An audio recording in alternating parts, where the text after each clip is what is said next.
દોસ્તો, હું જબરજસ્ત કડવી પણ બિલકુલ સાચી વાત કહેવા જઈ રહ્યો છું.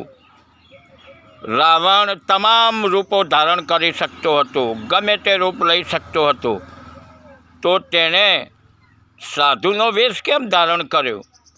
રામનું રૂપ કેમ ન લીધું? અને હા,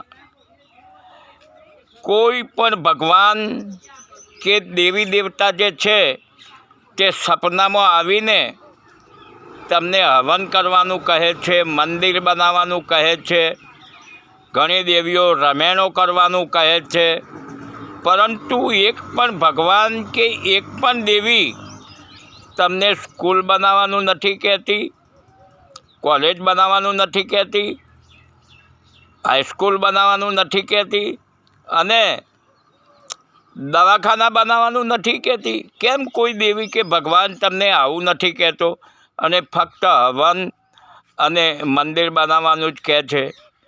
વાત વિચારવા જેવી છે.